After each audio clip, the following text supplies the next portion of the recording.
നമസ്കാരം, ഏവർക്കും post market റിപ്പോർട്ട്സുകളിലേക്ക് സ്വാഗതം. ഇന്ന് ജനുവരി 2, 2026 വെള്ളി. അങ്ങനെ ഈ വർഷത്തെ രണ്ടാമത്തെ ട്രേഡിംഗ് സെക്ഷനിൽ ഇന്ത്യൻ മാർക്കറ്റിന് അതിശക്തമായ നേട്ടം കൈവരിക്കുവാനും സാധിച്ചു. തൽഫലമായി നിഫ്റ്റിക്ക് തുടർച്ചയായി മൂന്നാമത്തെ ട്രേഡിംഗ് സെഷനിലും ബാങ്ക് നിഫ്റ്റിക്ക് തുടർച്ചയായി നാലാമത്തെ ട്രേഡിംഗ് സെഷനിലും നേട്ടത്തോടുകൂടി തന്നെ വ്യാപാരം അവസാനിപ്പിക്കുവാനും സാധിച്ചു. മാത്രമല്ല, ഫ്രഷ് റെക്കോർഡ് ഹൈകൾ ക്രിയേറ്റ് ചെയ്തുകൊണ്ട് വ്യാപാരം അവസാനിപ്പിക്കുവാനുമായി നിഫ്റ്റിക്ക് ചരിത്രത്തിൽ ആദ്യമായിട്ട് 26,300 എന്ന ലെവലിന് മുകളിലായിട്ടും ബാങ്ക് നിഫ്റ്റിക്ക് 60,150 എന്ന ലെവലിന് മുകളിലായിട്ടും വ്യാപാരം അവസാനിപ്പിച്ച് നിലകൊള്ളുവാനുമായി എന്തൊക്കെ ഘടകങ്ങളുടെ സഹായത്താലാണ് ഇന്ന് ഇന്ത്യൻ മാർക്കറ്റിന് അതിശക്തമായ നേട്ടം കൈവരിക്കുവാൻ സാധിച്ചതെന്ന് വിശദമായി തന്നെ നമുക്ക് ഈ വീഡിയോയിൽ പരിശോധിക്കാം.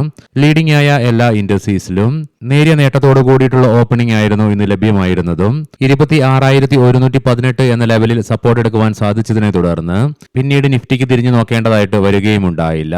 തുടർന്ന് മാർക്കറ്റിലുണ്ടായ അതിശക്തമായ നേട്ടത്തിന്റെ ഫലമായിട്ട് മാർക്കറ്റിന്റെ അവസാന ഘട്ടത്തിലേക്ക് എത്തിയപ്പോൾ 26,340 എന്ന ലെവലിൽ റെസിസ്റ്റൻസ് നേരിട്ടതിന്റെ ഫലമായിട്ട് 182 പോയിന്റുകളുടെ നേട്ടത്തോടുകൂടി 26,328 എന്ന ലെവലിൽ വ്യാപാരം അവസാനിപ്പിക്കുവാൻ സാധിച്ചപ്പോൾ ബാങ്ക് നിഫ്റ്റിക്ക് ഇന്ന് 61,200 എന്ന ലെവൽ മറികടന്നുകൊണ്ട് ഫ്രഷ് റെക്കോർഡ് ഹൈയും ക്രിയേറ്റ് ചെയ്യുവാൻ സാധിക്കുകയുണ്ടായി. തൽഫലമായി 615 പോയിന്റുകളുടെ നേട്ടത്തോടുകൂടി തന്നെ വ്യാപാരം അവസാനിപ്പിക്കുവാനും സാധിച്ചു. സെൻസെക്സിന് 573 പോയിന്റുകളുടെ നേട്ടം കൈവരിക്കുവാൻ സാധിച്ചെങ്കിലും നിഫ്റ്റിയെ പോലെ fresh record all time high create ചെയ്യുവാനോ 52 വീക്ക് ഹൈ ടച്ച് ചെയ്യുവാനോ ആയില്ല. എങ്കിലും 0.25% നേട്ടത്തോടുകൂടി തന്നെ വ്യാപാരം അവസാനിപ്പിക്കുവാനുമായി ബുധനാഴ്ച സംഭവിച്ച പോലെ തന്നെ ഇന്നും NSEയുടെ അഡ്വാൻസ് ഡിക്ലൈൻ റേഷ്യോയിൽ 2023 സ്റ്റോക്കുകൾക്ക് നേട്ടത്തോടുകൂടി തന്നെ വ്യാപാരം അവസാനിപ്പിക്കുവാനുമായി അതേസമയം 835 സ്റ്റോക്കുകൾക്ക് നഷ്ടത്തോടുകൂടിയും വ്യാപാരം അവസാനിപ്പിക്കേണ്ടതായിട്ട് വന്നു. ബോർഡർ മാർക്കറ്റ്സുകൾക്കും ഇന്ന് മികച്ച പ്രകടനം കാഴ്ചവെക്കുവാൻ സാധിക്കുകയുണ്ടായി. തൽഫലമായി മിഡ് ക്യാപ്പിനും സ്മോൾ ക്യാപ്പിനും 1% നേട്ടവും കൈവരിക്കുവാൻ സാധിച്ചു. Coal India, NTPC, Hindalco, Trent, Jio financial തുടങ്ങിയ സ്റ്റോക്കുകൾ ഇന്ന് നിഫ്റ്റിയിൽ നേട്ടം കൈവരിച്ചപ്പോൾ ITC, Nestle India, axis bank, Kotak Mahindra bank, Tata consumer തുടങ്ങിയ സ്റ്റോക്കുകൾക്ക് ഇന്ന് നിഫ്റ്റിയിൽ നഷ്ടവും നേരിടേണ്ടതായിട്ട് വന്നു.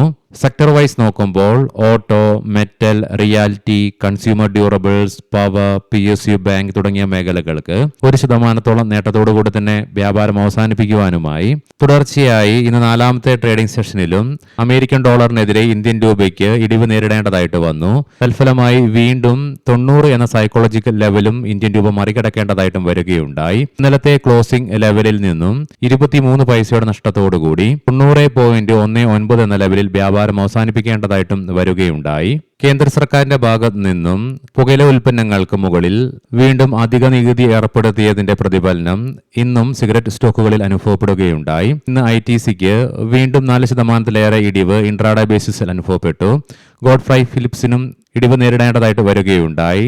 മാത്രമല്ല, തുടർച്ചയായി ഇന്ന് രണ്ടാമത്തെ ട്രേഡിംഗ് സെഷനിലും FMCG സെക്ടറിനും 1%-ലേറെ ഇടിവ് നേരിടേണ്ടതായിട്ട് വരികയുണ്ടായി. തുടർച്ചയായി 2 ട്രേഡിംഗ് സെഷനുകൊണ്ട് ITCക്ക് 14% ഇടിവ് നേരിട്ടുകൊണ്ട് സ്റ്റോക്ക് അതിന്റെ 3 വർഷത്തെ ലോയിലേക്കും എത്തിച്ചേർന്നു. അതേസമയം FMCG സെക്ടറിനും തുടർച്ചയായി 2 ട്രേഡിംഗ് സെഷനുകൊണ്ട് 4% ഇടിവ് നേരിടേണ്ടതായിട്ട് വന്നതിനെ തുടർന്ന് FMCG സെക്ടറും അതിന്റെ 9 മാസത്തെ ഏറ്റവും താഴ്ന്ന നിലയിലേക്കായിട്ടും എത്തിച്ചേരുകയുണ്ടായി. ഇനി നമുക്ക് ഇന്ന് നമ്മുടെ മാർക്കറ്റിന് അതിശക്തമായ നേട്ടം കൈവരിച്ചുകൊണ്ട് നിഫ്റ്റിക്കും ബാങ്ക് നിഫ്റ്റിക്കും ഒരുപോലെ തന്നെ fresh record all time high create ചെയ്യുവാൻ സഹായിച്ച ഘടകങ്ങൾ എന്തൊക്കെയാണെന്ന് വിശദമായി തന്നെ നമുക്ക് പരിശോധിക്കാം. ന്യൂ ഇയർ അവധിക്ക് തലേ ദിവസം US മാർക്കറ്റിൽ S&P 500-നും നാസ്ഡാക്കിനും 0.25% നഷ്ടത്തോടുകൂടി വ്യാപാരം അവസാനിപ്പിക്കേണ്ടി വന്നെങ്കിൽ ഇന്ന് US ഡോ ജോൺസ് ഫ്യൂച്ചറിന് 250 പോയിന്റുകളുടെ അടുത്ത് നേട്ടം കൈവരിക്കുവാനുമായി ന്യൂ ഇയർ അവധിക്ക് ശേഷം വ്യാപാരം പുനരാരംഭിച്ച യൂറോപ്യൻ മാർക്കറ്റ്സിൽ UK, ഫ്രാൻസ്, ജർമ്മൻ മാർക്കറ്റുകൾക്ക്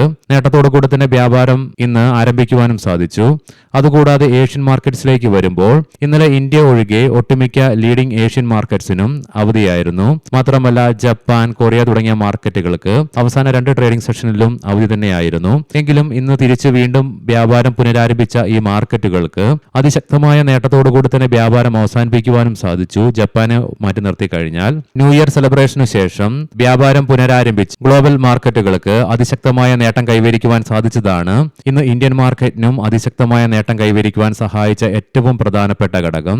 ഇന്നലെ ന്യൂ ഇയർ സെലിബ്രേഷനുമായി ബന്ധപ്പെട്ടുകൊണ്ട് ഗ്ലോബൽ മാർക്കറ്റിന് അവധിയായിരുന്നതിനാൽ തന്നെ ഇന്ത്യൻ മാർക്കറ്റിൽ വോളിയം താരതമ്യേന കുറവായിരുന്നു. എന്നാൽ ഇന്ന് വീണ്ടും ഗ്ലോബൽ മാർക്കറ്റ് വ്യാപാരം പുനരാരംഭിച്ചതോടുകൂടിയിട്ട് ഇന്ത്യൻ മാർക്കറ്റിലെ വോളിയവും അതിശക്തമായി ഉയരുകയുണ്ടായി. തൽഫലമായി ഇന്ന് ലാർജ് ക്യാപ് സ്റ്റോക്കുകളിൽ അതിശക്തമായ ബൈയിങ് ഉടലെടുക്കുകയുമുണ്ടായി. തുടർച്ചയായി ഇന്ന് രണ്ടാമത്തെ ട്രേഡിംഗ് സെഷനിലും ഇന്ത്യൻ സ്റ്റോക്ക് മാർക്കറ്റിലെ ഹെവി വെയ്റ്റ് സ്റ്റോക്കായ റിലയൻസ് ഇൻഡസ്ട്രീസിന് 1% നേട്ടവും കൈവരിക്കുവാനുമായി ഇന്നലെ ഇന്നുമായിട്ട് റിലയൻസിന് 2% നേട്ടവും കൈവരിക്കുവാൻ സാധിച്ചു. കൂടാതെ അവസാന 5 ട്രേഡിംഗ് സെഷന് കൊണ്ട് 2.5% നേട്ടവും സ്റ്റോക്കിന് കൈവരിക്കുവാനുമായി. അതുകൊണ്ട് തന്നെ ഇന്ന് ലാർജ് ക്യാപ് സ്റ്റോക്കുകളിൽ ഉടലെടുത്ത അതിശക്തമായ ബൈയിങ്ങും ഇന്ത്യൻ മാർക്കറ്റിനെ പുതിയ ഉയരങ്ങൾ താണ്ടുവാൻ വേണ്ടിയിട്ട് പ്രാപ്തമാക്കുക തന്നെയുണ്ടായി. കഴിഞ്ഞ വർഷത്തില് അവസാന 6 മാസം തുടർച്ചയായി വിദേശ ധനകാര്യ സ്ഥാപനങ്ങൾ ഇന്ത്യൻ ക്യാഷ് മാർക്കറ്റിൽ സെല്ലിംഗ് തുടർന്നപ്പോഴും ആഭ്യന്തര ധനകാര്യ സ്ഥാപനങ്ങൾ കഴിഞ്ഞ വർഷം എല്ലാ മാസങ്ങളിലും തുടർച്ചയായിട്ട് ബയേഴ്സ് ആയിട്ട് മാറുകയുമുണ്ടായി. കൂടാതെ ആവറേജ് നോക്കുകയാണെങ്കിൽ 50,000 കോടി രൂപയ്ക്ക് മുകളിൽ ഒരു മാസം അവർ ഇന്ത്യൻ മാർക്കറ്റിൽ ബൈയിങ്ങും നടത്തി നമ്മുടെ മാർക്കറ്റിനെ സപ്പോർട്ട് ചെയ്തുകൊണ്ടിരിക്കുന്നു. അത് മാത്രമല്ല ഇന്നലെ ഈ വർഷത്തെ ഫസ്റ്റ് ട്രേഡിംഗ് സെഷനിൽ 3000 ചില്ലറ കോടിക്ക് മുകളിൽ വിദേശ ധനകാര്യ സ്ഥാപനങ്ങൾ വിറ്റൊഴിവായപ്പോൾ ഇന്ത്യൻ ക്യാഷ് മാർക്കറ്റിൽ 1500 കോടി രൂപയ്ക്ക് മുകളിൽ വിദേശ ധനകാര്യ സ്ഥാപനങ്ങൾ സെല്ല് ചെയ്തിറങ്ങിയതിന് പകുതി തുകയ്ക്കാണെങ്കിൽ കൂടിയിട്ടും ആഭ്യന്തര ധനകാര്യ സ്ഥാപനങ്ങൾ ഈ വർഷത്തെ ആദ്യത്തെ ട്രേഡിംഗ് സെഷനിൽ തന്നെ ബൈയിങ് നടത്തിയത് ആഭ്യന്തര ധനകാര്യ സ്ഥാപനങ്ങളുടെ മുകളിലുള്ള ആത്മവിശ്വാസം ഇന്ത്യൻ നിക്ഷേപകരിൽ വർദ്ധിപ്പിക്കാനിടയാക്കി. അത് തീർച്ചയായിട്ടും ഇന്ത്യൻ മാർക്കറ്റിന്റെ ആത്മവിശ്വാസത്തെയും വർദ്ധിപ്പിക്കുക തന്നെയുണ്ടായി. അതുകൊണ്ട് തന്നെ ആഭ്യന്തര ധനകാര്യ സ്ഥാപനങ്ങളുടെ ഭാഗത്തു നിന്നും തുടർച്ചയായിട്ട് വന്ന ബൈയിങ്ങും നമ്മുടെ മാർക്കറ്റിന് ഇന്ന് ഗുണകരമായി മാറിയതിനു പുറമെ ആത്മവിശ്വാസത്തെ വർദ്ധിപ്പിച്ചതും നമ്മുടെ മാർക്കറ്റിന് ഗുണകരമായി തന്നെ മാറി. ഇന്നലെ മുതൽ ഇന്ത്യൻ മാർക്കറ്റിൽ ഡിസംബർ മാസത്തെ ഓട്ടോ സെയിൽസ് ഡേറ്റയുടെ റിലീസ് ആരംഭിക്കുകയുണ്ടായി. ഒട്ടുമിക്ക മേജർ കമ്പനികളും റിലീസ് ചെയ്ത ഡിസംബർ മാസത്തെ ഓട്ടോ സെയിൽസ് ഡേറ്റയിൽ ഗംഭീര പെർഫോമൻസ് ആണ് ഓട്ടോ കമ്പനികളുടെ ഭാഗത്തു നിന്നും വരികയുമുണ്ടായത്. തൽഫലമായി ഇന്നും നിഫ്റ്റി ഓട്ടോയ്ക്ക് 323 പോയിന്റുകളുടെ നേട്ടം അഥവാ 1.13% നേട്ടത്തോടുകൂടി തന്നെ വ്യാപാരം അവസാനിപ്പിക്കുവാനും സാധിച്ചു. അതുകൂടാതെ ഇന്നലെ വൈകുന്നേരം നമ്മുടെ മാർക്കറ്റ് അടച്ചതിനു ശേഷം ഓട്ടോ സെയിൽസ് ഡേറ്റ പുറത്തുവിട്ട അശോക് ലൈലാൻഡിൽ നിന്ന് 2% നേട്ടം കൈവരിക്കുവാനായപ്പോൾ ഹീറോ മോട്ടോർ കോർപ്പിന് 1.5% നേട്ടവും കൈവരിക്കുവാനുമായി. TVS മോട്ടറിനും 1.5% നേട്ടം കൈവരിക്കുവാൻ സാധിച്ചപ്പോൾ M&Mന് ഇന്ന് 1% നേട്ടം തുടരുവാനുമായി. കൂടാതെ മാരുതി സുസുക്കി ഇന്ത്യയ്ക്കും 1% നേട്ടം കൈവരിക്കുവാൻ സാധിച്ചു. മാത്രമല്ല നിഫ്റ്റി ഓട്ടോ ഇൻഡെക്സിലുള്ള 15 സ്റ്റോക്കുകളിൽ 10 സ്റ്റോക്കുകൾക്കും ഇന്ന് നേട്ടത്തോടുകൂടി തന്നെ വ്യാപാരം അവസാനിപ്പിക്കുവാൻ സാധിച്ചതും ഇന്ത്യൻ മാർക്കറ്റിന് വളരെ ഗുണകരമായി തന്നെ മാറി. ഇതിനെല്ലാം പുറമെ ഇന്ന് രാവിലെ പ്രീ മാർക്കറ്റ് റിപ്പോർട്ട്സിൽ നമ്മൾ കണ്ടിരുന്നു ബാങ്കുകളുടെ ഭാഗത്ത് നിന്നും Q3 ബിസിനസ് അപ്ഡേറ്റ്സുകൾ പല ബാങ്കുകളും പുറത്തുവിടുകയുണ്ടായി. Q3 അപ്ഡേറ്റ്സുകൾ റിലീസ് ചെയ്ത ബാങ്കുകളിൽ ഒട്ടുമിക്കതും വളരെ നല്ല പെർഫോമൻസ് ആണ് അപ്ഡേറ്റ്സിൽ റിപ്പോർട്ട് ചെയ്യുകയുമുണ്ടായത്.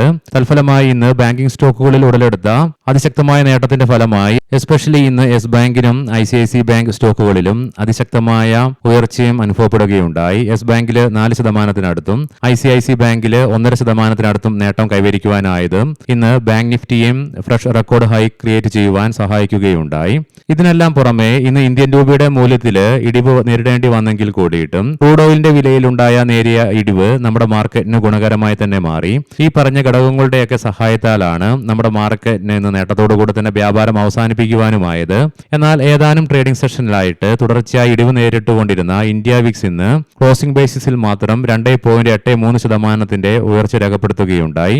തൽഫലമായി 9.45 എന്ന ലെവലിലായിട്ടാണ് ഇന്ത്യ വിക്സ് ക്ലോസിംഗും രേഖപ്പെടുത്തുകയുണ്ടായത്. ഇനി നമുക്ക് ഗ്ലോബൽ മാർക്കറ്റുകൾ പരിശോധിക്കാം. നിലവിൽ US ഡോ ജോൺസ് ഫ്യൂച്ചർ 0.5% നേട്ടത്തോടുകൂടി തന്നെ വ്യാപാരത്തിൽ തുടർന്നുകൊണ്ടിരിക്കുന്നു. യൂറോപ്യൻ മാർക്കറ്റ്സിൽ UK മാർക്കറ്റ് 0.5%-യും ഫ്രാൻസ് മാർക്കറ്റ് 0.5%-അടുത്തും നേട്ടത്തോടുകൂടി തന്നെ വ്യാപാരത്തിൽ തുടരുമ്പോൾ ജർമ്മൻ മാർക്കറ്റ് 0.5%-ലേറെ നേട്ടത്തോടുകൂടി തന്നെയാണ് വ്യാപാരത്തിൽ തുടരുന്നതും. ഏഷ്യൻ മാർക്കറ്റ്സിലേക്ക് ഇന്ന് വരുമ്പോൾ ജപ്പാൻ മാർക്കറ്റ് ഒഴികെ ബാക്കി എല്ലാ ഏഷ്യൻ മാർക്കറ്റ്സിനും നേട്ടത്തോടുകൂടി തന്നെ വ്യാപാരം അവസാനിപ്പിക്കുവാനുമായി. അതേസമയം ഇന്ന് തായ്ലൻഡ് മാർക്കറ്റിന് അവധിയുമായിരുന്നു. കൊമോഡിറ്റിയിലേക്ക് വന്നു കഴിയുമ്പോൾ ബ്രന്റ് ക്രൂഡിന്റെയും ക്രൂഡ് ഓയിലിന്റെയും വിലയിൽ നേരിയ ഇടിവാണ് അനുഭവപ്പെടുന്നത്. ബ്രന്റ് ക്രൂഡിന്റെ വില $60.81 പെർ ബാരൽ എന്ന നിലയിലായിട്ടും ക്രൂഡ് ഓയിലിന്റെ വില $57.35 പെർ ബാരൽ എന്ന നിലയിലുമായിട്ടാണ് വ്യാപാരത്തിൽ തുടർന്നുകൊണ്ടിരിക്കുന്നത്. ഗോൾഡിന്റെ വിലയിൽ 1.5% ഉയർച്ചയാണ് ഇപ്പോൾ അനുഭവപ്പെട്ടുകൊണ്ടിരിക്കുന്നത്. ഏകദേശം $70 ഉയർച്ചയും രേഖപ്പെടുത്തി. തൽഫലമായി $4,389.57 പെർ ഔൺസ് എന്ന നിലയിലായിട്ടാണ് ഗോൾഡിൽ വ്യാപാരം തുടർന്നുകൊണ്ടിരിക്കുന്നതും. ഇനി നമുക്ക് ഇന്നത്തെ പ്രധാനപ്പെട്ട സ്റ്റോക്കിംഗ് ന്യൂസുകൾ പരിശോധിക്കാം. മുൻകൂട്ടി ഓർമ്മിപ്പിച്ചുകൊള്ളട്ടെ, ഇത് ഒരു ബൈ ഓർ സെൽ റെക്കമെൻഡേഷൻ അല്ല. Olectra green tech Hyderabad EV പ്ലാന്റിൽ കമ്പനി പ്രവർത്തനം ആരംഭിച്ചു. അദാനി എന്റർപ്രൈസസ് അടുത്ത ആഴ്ച 8.9% വരെ പലിശ നിരക്കിൽ 1000 കോടി രൂപയുടെ നോൺ കൺവേർട്ടബിൾ ഇഷ്യൂ കമ്പനി ആരംഭിക്കും. വോഡഫോൺ ഐഡിയ പുനർമൂല്യനിർണ്ണയത്തിന് ശേഷം AGR കുടിശ്ശിക പകുതിയായി കുറയ്ക്കുമെന്നുള്ള റിപ്പോർട്ട്സുകൾ വന്നതിനെ തുടർന്ന് ഇന്ന് സ്റ്റോക്കിൽ 4% ഉയർച്ച ഇൻട്രാഡേ ബേസിസിൽ അനുഭവപ്പെടുകയുണ്ടായി. ടൈം ടെക്നോപ്ലാസ്റ്റ് 2 ലിറ്റർ ശേഷിയുള്ള ഉയർന്ന മർദ്ദമുള്ള സിലിണ്ടറുകൾ നിർമ്മിക്കുന്നതിനും വിതരണം ചെയ്യുന്നതിനുമായി കമ്പനിക്ക് അനുമതി ലഭിച്ചു. ആവന്റൽ ഭാരത് ഇലക്ട്രോണിക്സ് ലിമിറ്റഡിൽ നിന്ന് 1.76 കോടി രൂപയുടെ ഓർഡർ കമ്പനിക്ക് ലഭിക്കുകയുണ്ടായി. ഇക്കോ റീസൈക്ലിംഗ് ക്രിട്ടിക്കൽ മിനറൽസ് വീണ്ടെടുക്കലിനായി വിപുലീകരിക്കാവുന്നതും വാണിജ്യപരമായി ലാഭകരവുമായ പദ്ധതികൾ കമ്പനി ആവിഷ്കരിക്കുകയുണ്ടായി. കെയ്ൻസ് ടെക്നോളജി ഇന്ത്യ ഈ വർഷം, അതായത് 2026ഓടെ സെമി കണ്ടക്ടർ ചിപ്പ് ഉൽപാദനം കമ്പനി ആരംഭിക്കും. ഏവർക്കും നല്ല ഒരു വീക്കെൻഡ് ആശംസിക്കുന്നു. ഞായറാഴ്ച ഉച്ചയ്ക്ക് മാർക്കറ്റ് ഔട്ട്ലുക്ക് വീഡിയോയുമായി കണ്ടുമുട്ടാം. നന്ദി, നമസ്കാരം.